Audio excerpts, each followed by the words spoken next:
Hi, and welcome to the In Theater podcast. I apologize for the months-long hiatus, but now we're back in action. Today's guest was an infantryman in the 2nd Infantry Regiment, which at the time of his deployment was in the 3rd Brigade Combat Team, 1st Infantry Division. He deployed to Fob Anbar in Ghazni Province, Afghanistan. We recorded this episode in the comfort of my kitchen while drinking beer and whiskey. Testosterone was very high, my friends. The stories are flowing. This is the first episode of a 3-part series.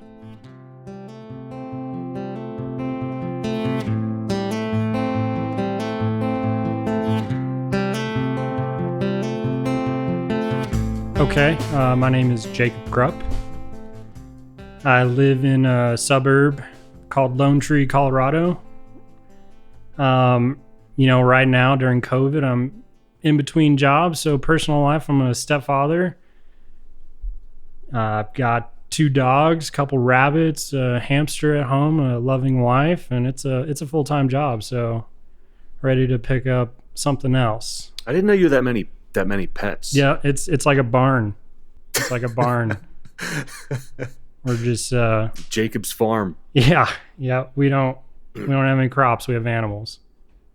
I didn't know you had 2 dogs. Well, I had to have known that because I'm sure you told me that. But wait, what kind of dogs do you have again? Okay, so we've got a toy poodle. Her name's Biscuit. She's pretty awesome. And then she's not a bitch. No, Okay. she's pretty cool. She's like, she kind of runs the house. She's the little dog, and little dogs tend to run the house, and she definitely does. Okay. And then the big dog is a Bernedoodle. His name's Ozzy. Yeah. Yeah, he'll be 4 in next June. So he's a handful. He's on the spectrum. He's just kind of that dog. You either got to walk him super early in the morning or late at night and hope you don't run into any other dogs. So is he like, his name's Ozzy, like Ozzy Osbourne? No. So yeah, a lot of people think that, but it's Aussie for Australian Aussie because my wife and her kids are Australian. Yeah. So it's with an A. Yeah, A. I guess you would pronounce it Aussie if you were to read it on paper, Yeah. but it's Aussie. And then do you call him Oz? No, I pretty much stick to Aussie or shithead or oh my God. Yeah. Jacob's barn. Yeah. So the rabbits are the kids. The hamsters is the stepdaughter. Ozzy's kind of like mine and my wife's, and then Biscuit was the family dog before I got there. So she's a nice dog, but she just asserts. She it's her house, basically. Yeah, like let's say Biscuit, who's like 15 pounds, and Ozzy, who's like 70 pounds. If Biscuit wants to get at Ozzy's food, he's just like, okay, Right. like this is your house, you got it. And then he just steps aside and she goes to town. Gotcha. Kind of like that. Okay. I think I have a good visual of that, actually. Yeah, and it's even better because Biscuit is like super white and Ozzy is like jet black. So we've kind of got like a yin yang going on. Ozzy's jet black? He's jet black and he's got like a pretty cool, almost like a white star on his chest and then like a spot or 2 on his foot. Because poodles are usually just one color, right? But then the Bernedoodles are usually the brown, black, white, and white stomach usually. So he's very poodle and like a touch of Bernedoodle. Yeah. Okay. Okay, and then in terms of military background, what branch were you in? What was your MOS? When were you in and how long? And then when and where you deploy? Basically, it's a summary of the military experience. Good stuff. I was in the Army. I joined in early 2009 and I got out early 2014. I was infantry, so 11 Bravo, just plain Jane infantry all the way through. Loved it. Miss every day of it, of course. Did basic training at Fort Benning, Georgia, just like every other infantry guy out there. No matter how you start, we always start there, right? And then after Georgia, got stationed at Fort Knox, Kentucky, pretty early into 1st Infantry standing up Fort Knox. I was probably one of, I don't know, 50 guys there right at the beginning. So it was brand new. Infantry at Fort Knox, right? Infantry at Fort Knox, Because yeah. It used to be armor. Yeah. Home of the armory. Yeah, I remember thinking that was really weird when I got there because, which I guess I should just get a little meta here. Me and Jacob were in the same brigade together and deployed together. Anyways, I remember when I got there that they were like, "You're going to Fort." Well, first of all, they said I was going to Campbell, and then I went to airborne school, and then I got to airborne school, and then I finished airborne school, and then they give you new orders actually. So for whatever reason, I had orders to go to Campbell, but I guess I also had orders to go to airborne, or maybe it's the same orders, and then it can shift if you're not at the unit. I don't fucking know.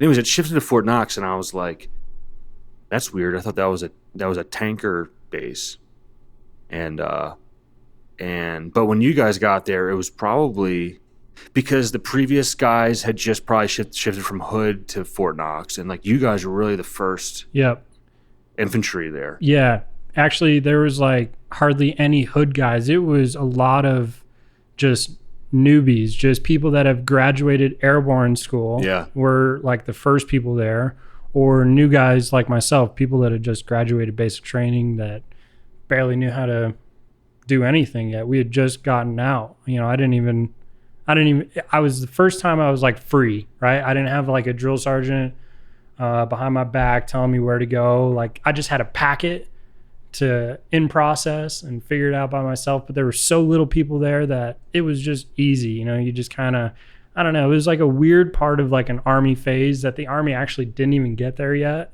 So it was just like a couple dudes trying to in process. It was a nice way to get there.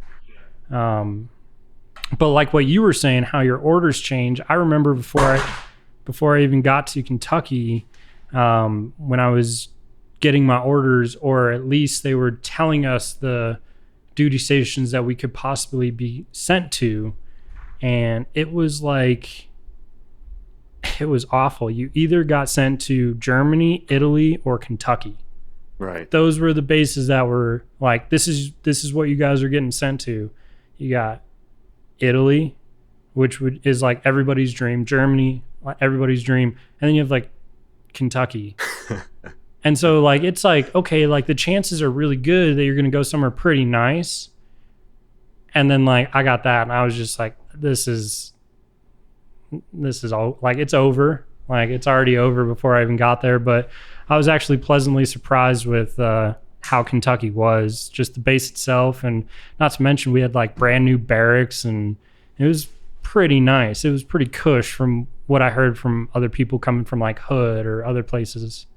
Yeah, the barracks were definitely new. I could tell that they were like cheap. I think they were cheaply made. Not that I'm a fucking... That's the military. Yeah, exactly. It's the military. Because I remember being in the hallway and and these were fucking brand new.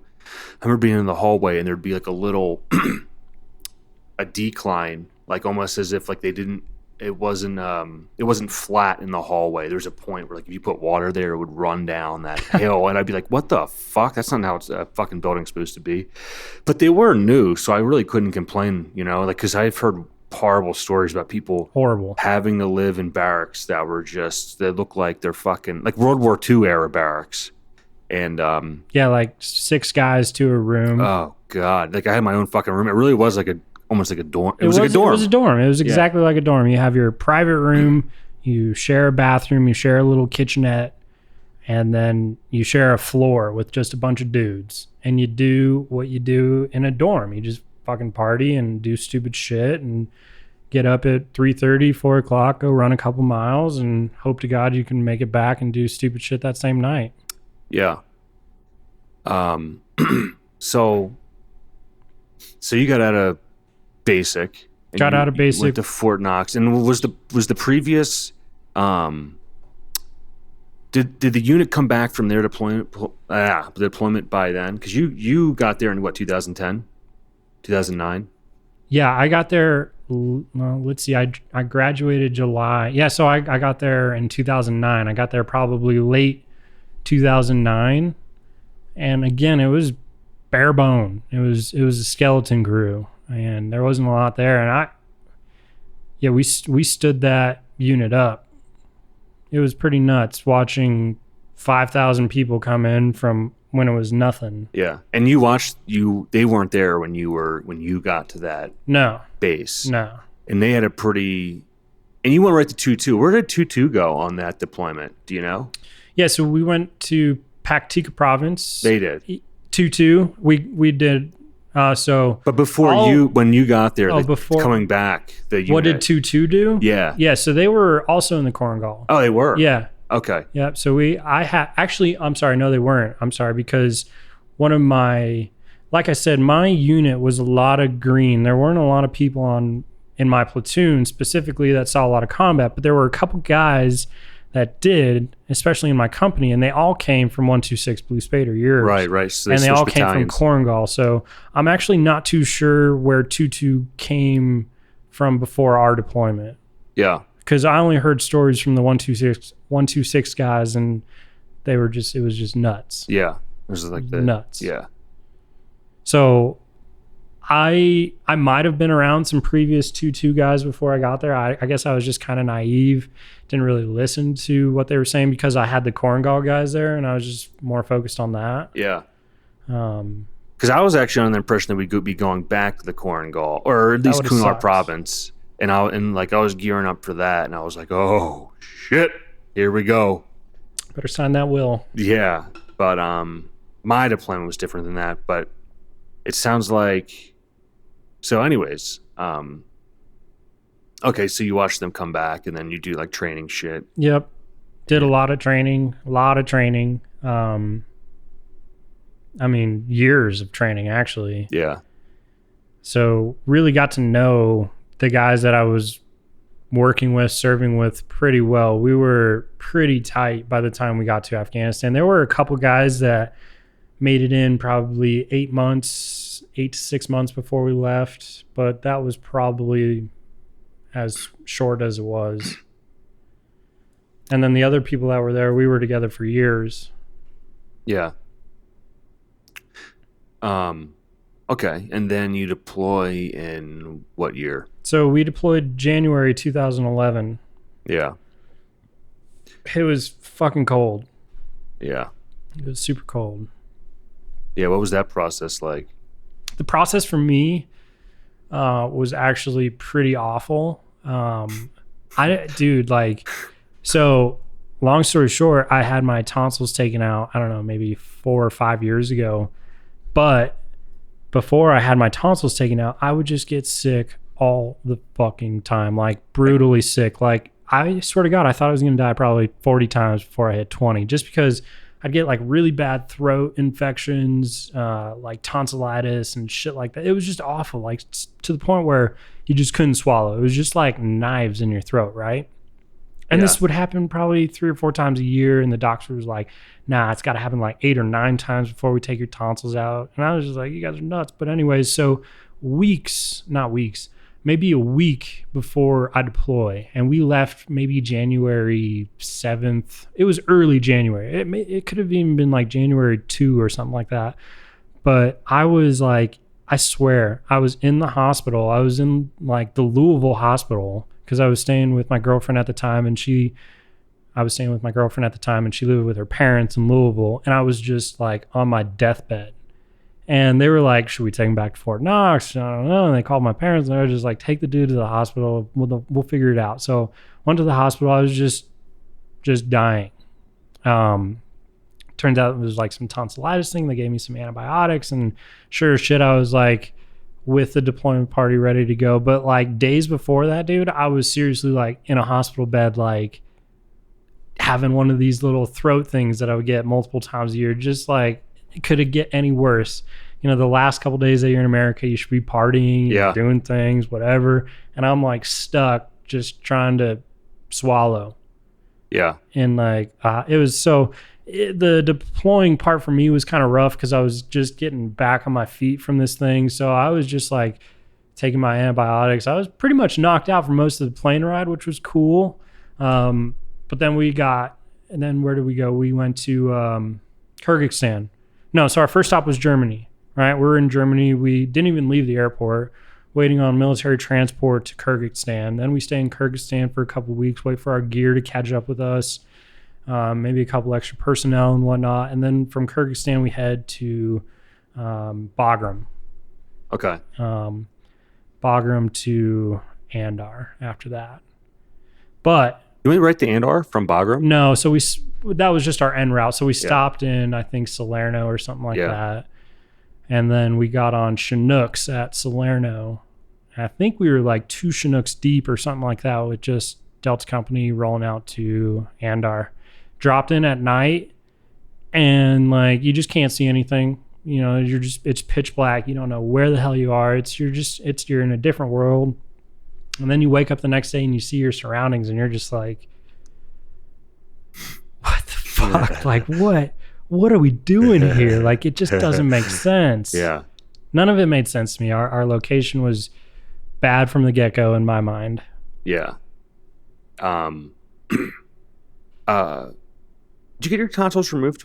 I did, yeah. I got my tonsils. That was after. Yeah. So I got my tonsils out maybe 4 or 5 years ago. That was probably, I don't know, one of the worst experiences of my life. Yeah. Yeah, it was rough. Oh God, you can't rough. eat. And... No, yeah, like I didn't shit for 2 weeks. Because you didn't eat, probably, right? No, it wasn't like, I think you're able to like get some stuff down a couple days later, but just the amount of like pain medication that I was on. Right. It was the worst.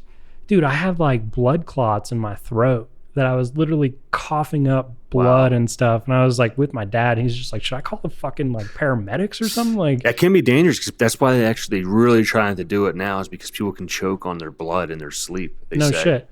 So you know what happened, right? He takes me back to the VA where I had the surgery here in Denver, Colorado, the old VA, which was on 9th and Claremont. Yeah. It was like the dirtiest of dirty, bro. I was in cleaner hospitals in Afghanistan. I actually caught a staph infection in this place because of how dirty it was. But what they had to do, which I wish upon nobody, while I was awake, they had to go in my throat and like cauterize where the blood was like leaking out. Holy shit. Dude. So it just kept bleeding. Like it wouldn't clot. It would clot. And I'd cough. I see, and it would break the clot. It's like a scab, basically. Exactly, just like a scab. But they had to cauterize it because I just kept coughing up this blood. It was awful. Jesus But Christ. That's nothing. And there's no way they could numb that, right? They can't just shove a needle, or did they? No, I mean, they might have, dude. I was just in so much fucking pain. Yeah. Who knows? That was a rough, like, 3 weeks. Okay, so... Yeah, back to Afghanistan. Yeah. No, I was just interested in that because... Dude, don't do it. If you need to do it, don't do it. Just take the pain. Although I haven't been sick though, so you know. So then you're in Andar, right? Yeah, so we go to Andar, Fob Anbar. I'm not quite sure why it was a fob. I think it was a fob just because we had our battalion commander and our command sergeant major with us. Yeah. Colonel Streeter and Sergeant Major Tag. Wait, what do you mean they were with you? They stayed at this? They stayed. Why were they there? They bunkered up. That was the battalion command team? Mm-hmm. And they stayed at the camp that you were at? Mm-hmm. Was that them like trying to like show everybody how badass they were? Yeah, like I'm pretty sure he had something to prove somewhere. Okay. You know, I mean, he really wanted to fight. And it could be because, and I don't know this for a fact, but 126 went through a lot of shit the deployment before us. Yeah. I don't know what 22 did. Might be something with that. Yeah. Right. And okay. I mean, he was a badass too. He was Ranger Tab, of course. Never, I mean, I don't want to say never, maybe, I think once he went out and wanted to show force. Yeah. And it could have happened more. I can really only remember once. And Andar was probably one of the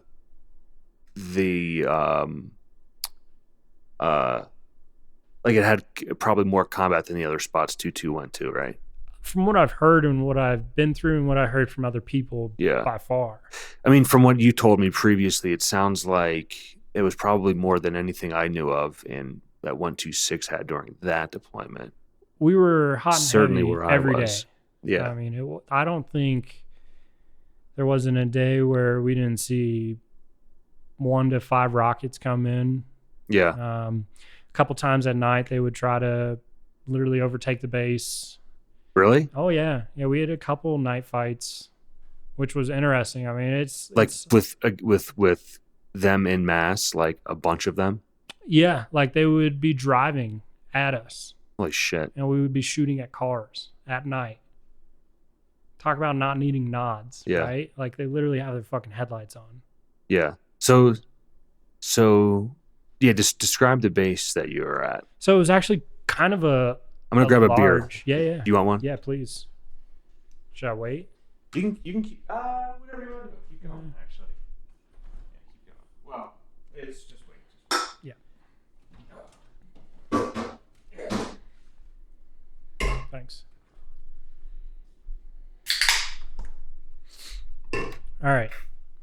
So the base, again, like I said, we dropped in at night, and I just remember getting shuffled off the Chinook, kind of like as fast as possible. I don't want to call it a hot exfil, but I thought in my mind, it was a hot exfil, and it could have just been a stroll for all I know. But wait, what do you mean when you first came in? That night. So we got the night you got dropped off there for the first time. First time. And you felt like the helicopters were getting the fuck out of there. Oh yeah. As soon as they dropped you off. Yeah. Like we got our shit, and they took off. It's not like they powered down or anything like that. They were gone. So I just remember getting my shit, going to the tent, being like, okay, this is a larger tent. It was like one of those like 20 people tents. I don't know what you guys were staying in. It wasn't a hard structure. It was a tent. And we had like bunk beds. So that was my night. I woke up the next day. I went outside, and I literally walk outside, and I'm just like, I don't know what I'm looking at. I've just got, excuse me, I've got HESCOs and minimal buildings. Some buildings, but minimal. Not a large area. We had a landing strip big enough for, I think, 2 Blackhawks, 1 Bluebird. You remember what those were? Bluebirds were the ones that brought your mail in. If you ever saw those. That was like a civilian aircraft. That was like the Russians, right? Yeah, exactly. Yeah. Old school Russian. I think we should call them a jingle bird. We called them Bluebird because it had a blue tail. Okay. It had a white belly and a blue tail, so we just called it a Bluebird. Or maybe it was like a blue belly and Russian contractors or something with their civilian it was white and blue. Yeah. Okay. And so it was big enough to land one of those, big enough, I think, for 2 Blackhawks. Not a big base. And we had... it was like a rectangle style, nothing crazy. We had 1 vehicle entry point, 1 dismounted entry point. We had an A&A compound attached to us that was separated by HESCO and barbed wire and a locked door, because you can never trust those motherfuckers. Yeah. Which we found out many times. And I was like, always like, naive again to it. I was just like, these guys are supposed to be helping us. I don't understand why there's all this barbed wire and a locked door and these HESCOs, but I quickly found out why we did what we did. So that was my compound, and we built it up quite a bit. I think we put in like a better chapel. We built up a battle talk, put in like a little gym area. It was turning out to be a bigger facility. Yeah. Nothing crazy. No showers, no shitters, no hard buildings. Just shitting in buckets or drums or whatever. Yeah, so we had first, we started out nice, right? We had the Kush stuff at first before we ran out of bags. We had like those plastic foldable shitter things that you would fold open, and then you would put your black bag in and then close the lid over it. I remember shitting in one of them without a bag. Like I remember we took one of them just into the sand. Yeah, you do what you got to do. We did it not on our base. We actually had we had like porta potties and shit in our cop, but we took, for whatever reason, someone took that shitter on an operation, like a couple-week operation that we did in Spira, which is actually ironically where Pat Tillman was killed. But anyways, I remember just we placed it right next to this like tiny little creek, like little running water, and we would just kind of shit into the open dirt right there next to it. It was actually really relaxing. It was right in the wadi, so like we were posted up on the high ground of the wadi. Okay. And like if somebody had a shit, they'd go in the low ground in the dried out riverbed with a little bit of water still running, and that would give you some privacy, and we would just. Yeah, but you never had to cross that wadi. Oh well, we did. So you're just walking in your own poop. Well, we would take trucks across it. Oh. Yeah. Oh yeah. See, and we would do that very close to like the ledge of it, so no one would probably walk. It was weird. It's hard to describe, but I remember doing that and being like, "This is very relaxing." Yeah. But, I mean, I liked the bag thing at first, and again, like we did build up a little bit of the base, and if I remember correctly, showers were eventually available, although like generators and water and stuff was always an issue, so you would have to fight that. And then they did truck in a trailer shitter. Okay. So just a trailer. That's good. Yeah, it was perfect. That's like an actual toilet, right? Yeah, it was awesome. Big thing though, it was like a Target. Like really? I don't know why, but they just fucked that thing up. Like just constant small arms fire at it. You'd be sitting there, I swear to God, you'd be sitting there and they would attack the base and rounds would go through that thing. Rounds would go through the fucking trailer while I was never in there, but I would hear stories from people in my platoon that were, literally in motion of taking a shit, wiping, whatever, and a round goes right through the trailer. So here you are taking a shit. Finally, taking a shit where you don't need to burn it, don't need to bag it. Days of MREs, you're clogged up. Oh yeah, like you got to take your time. And here you are, you get a nice because there's also stalls probably in that thing. So here you are, not only door. You're in private. You're in a private spot. You're like, this is your. It might even have air conditioning. I don't know. Don't push it. Yeah, I mean, I'm just saying that. Windows maybe. Maybe perhaps a slight breeze. Right. And here you are in the the sole private spot you have, and you can just take a nice shit, and a bullet just flies right by you. Yeah. Because they targeted that spot. I feel like they did it on purpose. I truly do. Anything nice that we had, they never shot at anything bad. Like, yeah. I guess there was nothing really bad to shoot at. We didn't really have anything not necessary. We didn't have like a lot of the nice things that Big Fob has, like green bean coffee or any of that. There was nothing. Right. We had a PTIDS, which is for the people that don't know, PTIDS is a blimp. It's a blimp that flies a couple hundred feet in the air, and it just scans the surround. You could see pretty far with this thing, but it's a giant white blimp. It goes more than 100 feet, right? It probably goes like 500 to 1,000 feet, don't you think? I mean, it's high, but it's not. Maybe 500, maybe 500 to 800 feet. Okay, yeah. I would say is its max. Yeah. Although I truly don't know, but it just didn't seem that high from where we were standing. Yeah. Because it's pretty big size, right? Yeah. And it's supposed to be able to take small caliber ammunition. But what it just does not take is like RPGs. And this thing took an RPG one night, and it seriously went down like the Hindenburg. And it was, again, like they targeted things that we needed, just to have for either taking a shit or surveillance. They would definitely target towers. They didn't really know what the battle talk was, so that was never really a big issue. Although a mortar round did come into the talk once, and I think it landed in the battalion commander's office or something. Holy shit! I think he got a Purple Heart from that, actually. Really? Yep. Yeah, I feel like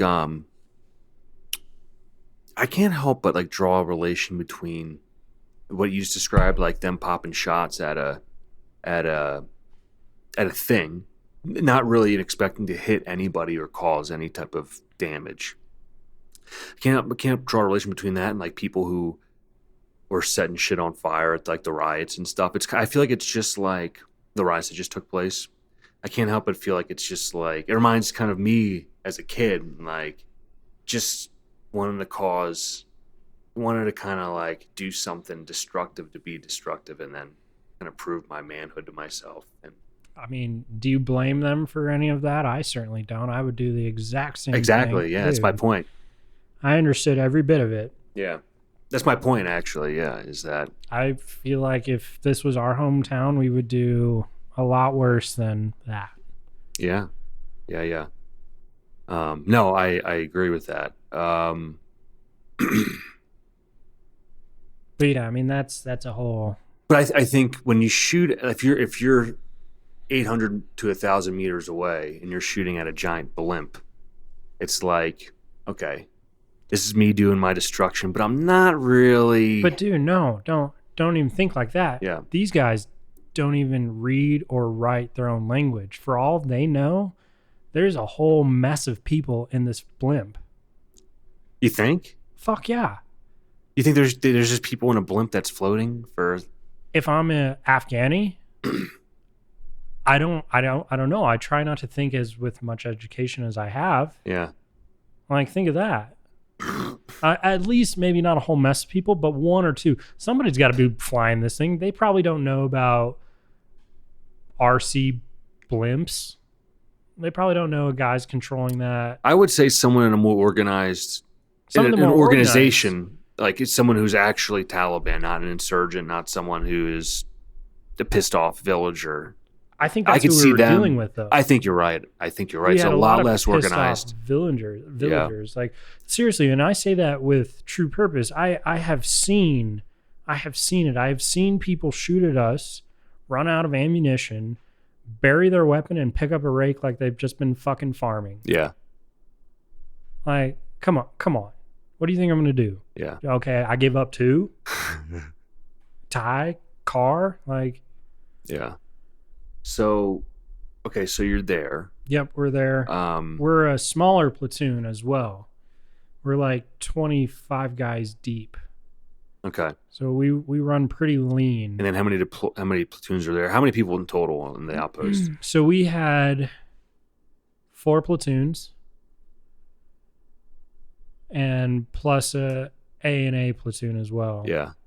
On your side of the base? No. Okay. No, on our side of the base, we had Olive Group.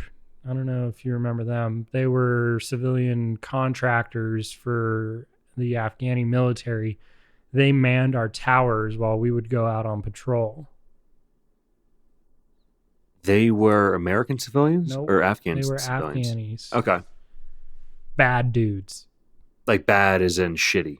Shitty, and also we found out bad. Like we found out. Also like yeah. Like I don't know how they found it. I mean, you know these things. It just happens.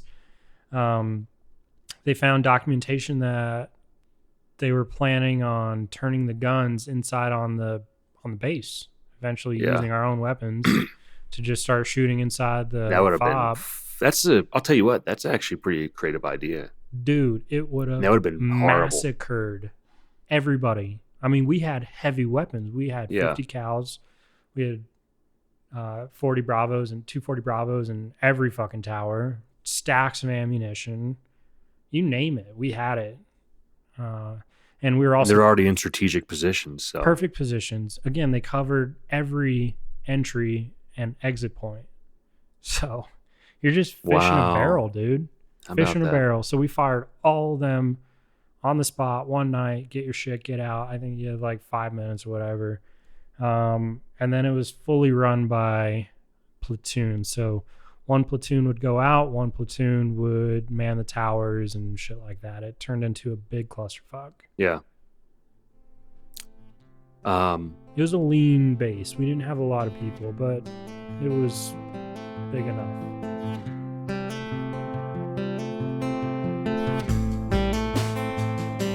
If you'd like to see more information and pictures of Jacob's deployment, check out the website intheaterpodcast.com. Also, if you're digging what we're doing, be sure to rate and subscribe to the podcast. If you're interested in telling some of your deployment stories, you can reach out to me at intheaterpodcast@gmail.com or go to the website and fill out the short form in the Schedule a Chat section. Thanks for checking out the podcast. Stay chaotic, and I'll see you soon.